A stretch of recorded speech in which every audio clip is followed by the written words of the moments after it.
Welcome to lecture number 14 on electrical machines 1, and we were discussing about core losses. In our last class we were discussing about hysteresis loss. Before that, of course, we discussed about eddy current loss and the factors on which it will depend. Just a quick review of this previous thing. What I did was just have this. So, while discussing hysteresis loss, first what I did, that suppose there is a single coil at any time t, current is I, corresponding H is H and B is B, and suppose you are increasing the current from 0 to some fixed value I, then what is going to happen? So, in time dt, if current increases from I plus di, H plus dH and so on, then we showed that the energy will be absorbed by the coil when current is increasing or H is increasing, and the area under this curve, BH curve. So, H dB is the energy supplied, and then total energy supplied can be calculated. In our case, current will be alternating in nature. I am not saying whether it will be sinusoidal or not, but it is alternating. Current will increase, will reach a peak, then it will decrease and so on. And then when you first switch on, and suppose there was no residual magnetism present in the core, then this is the BH curve, this point will go up, and when it reaches I max, this axis incidentally also represents current in some other scale. So, it reaches I max and correspondingly B max. So, during this process you have pumped energy into the system, the area of which will be 0, I mean not 0, O, A, C, D, P, O.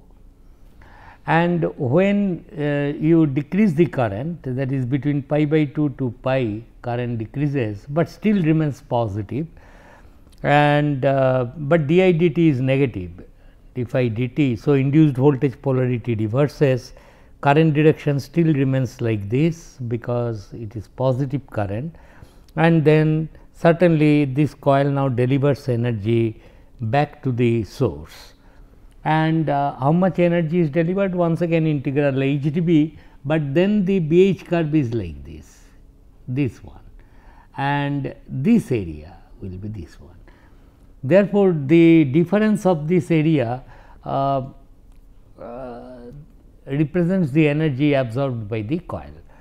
Now, next thing what I did is, suppose the current is alternating like this through the coil, then once again if it is alternating, I have not shown this part once again, because after for the first time it will go like this, reaches I max B max, then when I decreases, it will, the BH curve will be somewhat different, not the same curve through which it went up, it will follow this curve. Current decreases B. So, this is the decreasing thing, decreases, then when current is 0, it will have some residual field, then negative current after pi to 3 pi by 2, it will go like this, then it reaches minus I max. Okay. And once again, so if your core was initially unmagnetized, except for the quarter of the first cycle, it will do like this. So, that portion need not be taken into account, no point in taking into account.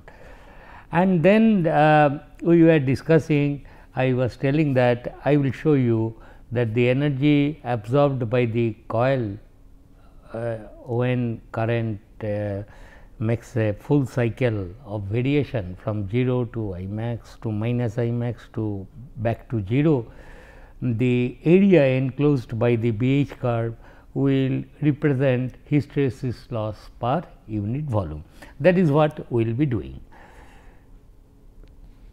So, let me draw this curve once again, so that we understand what is going on. So, let me start with this BH curve as usual. So, it will be like this.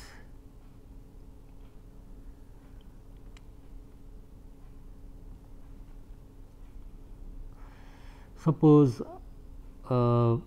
this is my H or I axis, I or H, and this is this axis is omega t, to show the variation of the current. Okay. So, let it be like this. So, this is the variation of the current.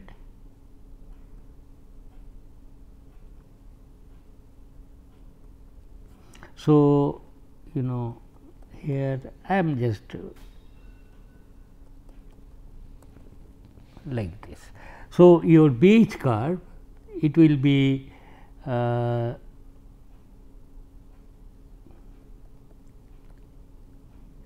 like this.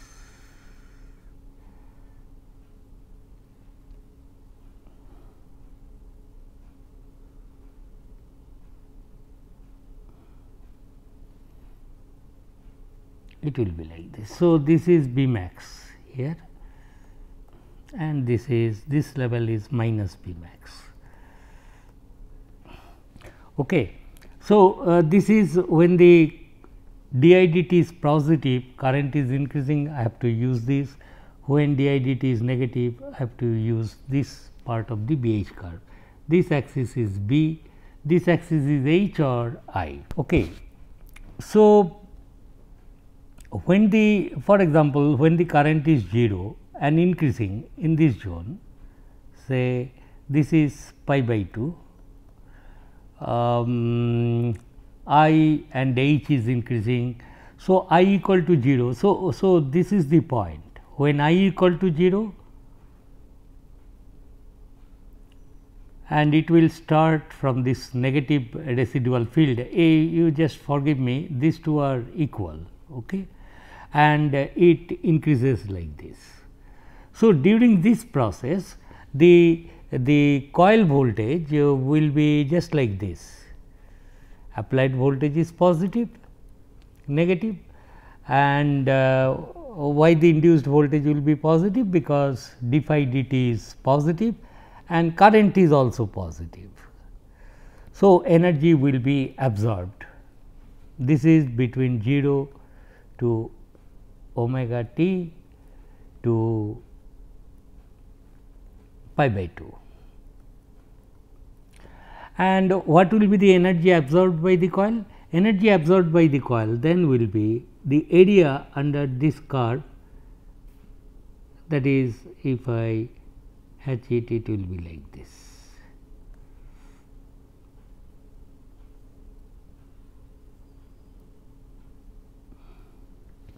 So, this area will correspond to the area absorbed by the coil. Okay. And it will come to this point. Of course, current is changing on its own. So, during pi by 2 to 3 pi by 2, it will do like this, and this point is how much, pi by 2, this is pi, sorry, I am sorry, this is pi by 4.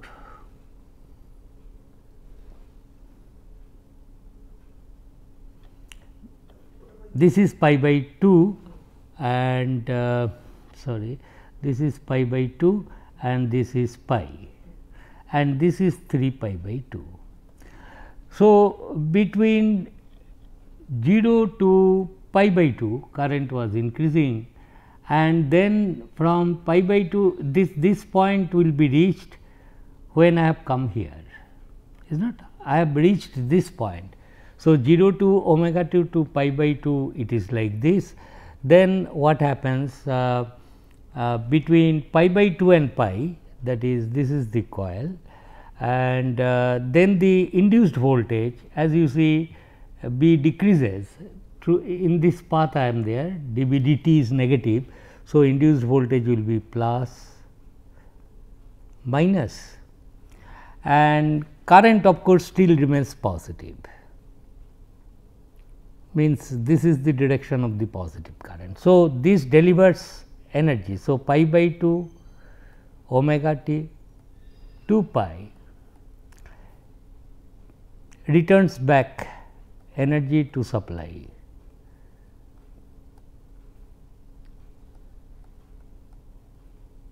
Returns energy back to supply.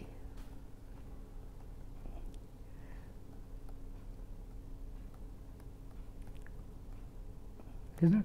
And what is that area? That area will be this area.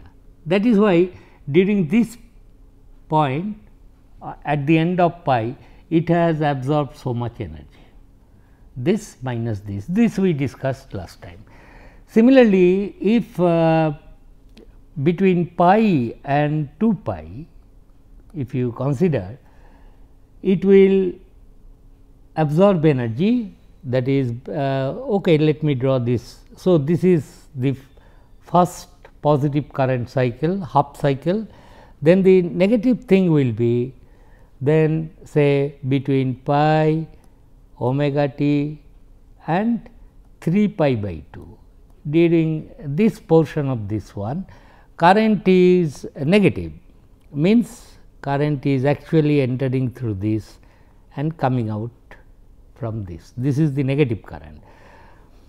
And induced voltage, because current is dB dt is this one positive, it still remains this one then plus minus. So, it once again absorbs energy, absorbs. This is the, because through the plus current is entering. And finally, between 3 pi by 2 to 2 pi, the situation is current still negative, is not, current still negative. So, it will be like this.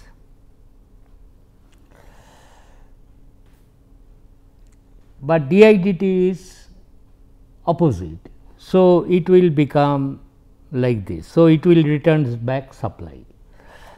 So, it returns back energy.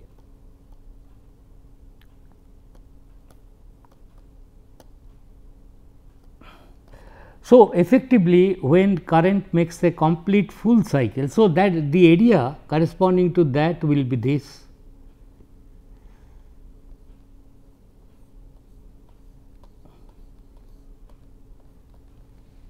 So, total energy absorbed in one cycle of current variation will be this area plus this area. Therefore, energy absorbed in joule, energy absorbed in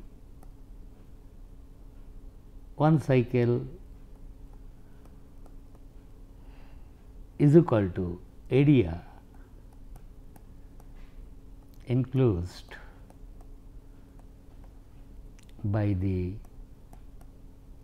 BH curve. Therefore, this whole area will represent how much energy this magnetic material has absorbed. Of course, thinner this area, energy absorbed per cycle will be also small, because the area is the crucial term enclosed by the BH curve. Mind you, this is per unit volume, area enclosed, energy absorbed in one cycle per unit volume of the magnetic material is area enclosed by the BH curve per unit volume. This we have established that earlier. It is per unit volume, one should not forget that. So, per unit volume the energy absorbed will be this one.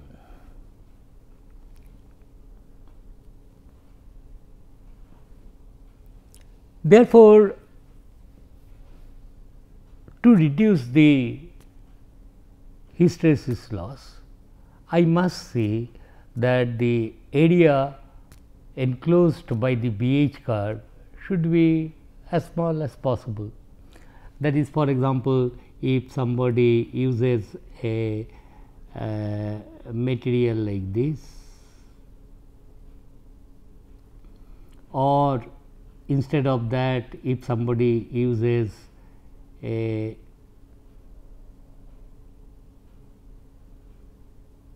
hysteresis loss for this material will be much lesser than this.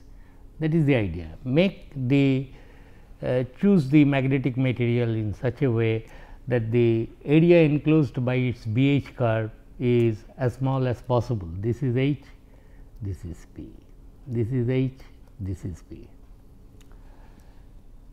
In fact, it depends upon the application. In case of transformer application, we will demand that hysteresis this area is as small as possible. The material used for to reduce hysteresis loss is CRGO, cold roll grain oriented.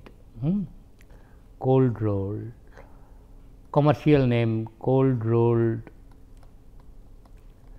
grain oriented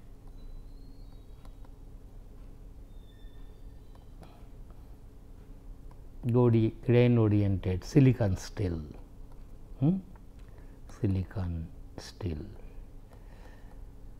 This is some metallurgical process, that is, you treat the iron laminations in a particular fashion, so that the grain oriented means the tiny magnets are locally in some groups, they are oriented already by that process when you roll this material. Anyway, we will not go into that, but the idea is you try to see that this area enclosed by the BH curve will be small, and silicon, if you add to this material, it will increase its resistivity, thereby eddy current loss will be reduced. Therefore, in essence, this area, of course, as you can see, it will also depend upon Bmax. Suppose the Bmax is more, even if it is thinner area, this area gets increased up. Okay. Now, all said and done, we now know the factors on which this hysteresis loss too will depend. It will depend upon the frequency factors on which hysteresis loss depend is one is area enclosed by it, area enclosed by it. Then the second thing is it should depend on Bmax, and also it should depend on frequency at which this reversals of frequency of supply, because this area gives you hysteresis loss, P hysteresis is per cycle. So, more the cycles, more the frequency, hysteresis loss will increase per cycle per unit volume. So, it will depend on frequency. All this said and done, there is a, what is that formula called, some after doing some experiments on several magnetic material, some people say hysteresis loss. In fact, it was proposed by Steinmetz.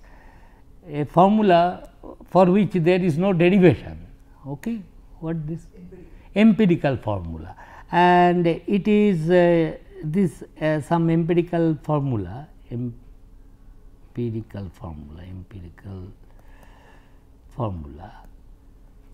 for calculating formula is like this, that hysteresis loss is proportional to some B max raised to the power some number, say 1.6 is a popular number, into frequency. Frequency we know it has to be directly proportional to, and B max is the peak value of the maximum flux density. Therefore, and recall that eddy current loss is proportional to B max square, F square, and thickness square. Once the plate is chosen, thickness of which may be of fraction of millimeters, say 0.25 millimeters or so, I am showing it just proportional to. It is also proportional to plate thickness square. But all these things are, once you write frequency here, you then write per unit volume. Volume of what? Magnetic material, core, per unit volume of the core material. So, this is the, at least this results we should remember, and also if you have the BH curve of the material available to you, then you can much more accurately say about the amount of hysteresis loss that is going to take place within the core of the transformer. We will refer to this particular aspects by solving several problems. So, we will give you in the tutorial. Mind you, whatever I have done till now about eddy current and hysteresis loss, I have written some write up and it will be uploaded. So, read the lecture, listen to the lecture, and also go through those lecture notes where somewhat detailed analysis of this thing, whatever I have done is done somewhat neatly. Anyway, this is the thing. Now, coming back to the practical transformer, in fact, we have digressed it from this one, coming back.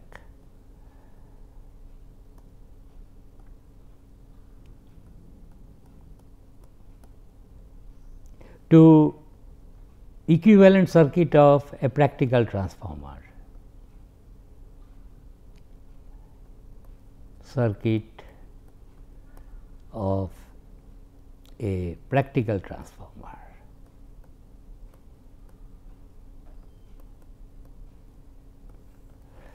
Recall that we have got the equivalent circuit of the practical transformer like this. On the primary side, it will be like this, R1, X1 leakage reactance, small values. Then I showed a magnetizing branch here, JXM, and then here there will be R2 dashed, which will be equal to a square into R2. Then you have X2 dashed, which will be equal to a square actual value of secondary winding resistance, and whatever load impedance we have connected to the secondary side, a square into Z2. What is A? A is the ratio of number of turns, N1 by N2, and this is your V1. So, it is almost the correct equivalent circuit of a practical transformer, but here in this equivalent circuit, how to take now, what elements now should add to this equivalent circuit, which will represent the core loss. Core loss means heating of the core. Heating of the core will take place because of eddy current loss and because of hysteresis loss. This is the only source of power which pumps the power into the system. What is the system? Actual thing, practical transformer, it is like this. You have applied a voltage V1 and here is your load connected. In this one you will never find this resistance reactances present. Therefore, here is your I 2 and here is your, that is what you will observe, nothing else. But this whole thing, practical transformer, is modeled by an ideal transformer and these things. Now, eddy current loss, core loss is equal to P eddy plus P hysteresis, and P eddy loss will be proportional to some constant K E into B max square.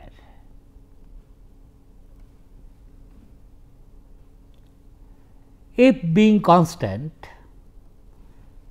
it will be like this.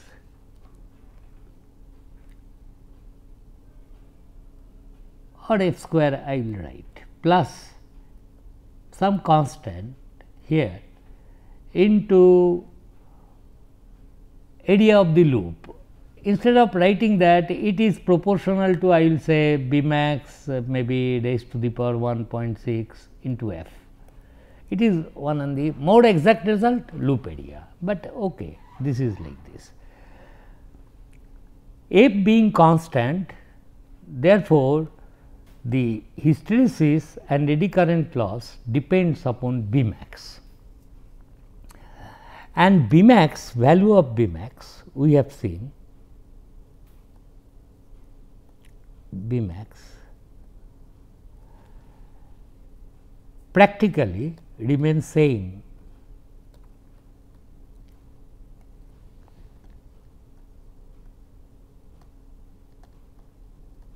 Remains same from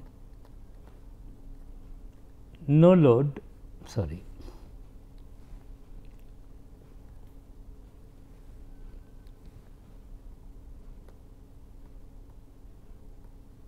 to loaded condition or full load condition.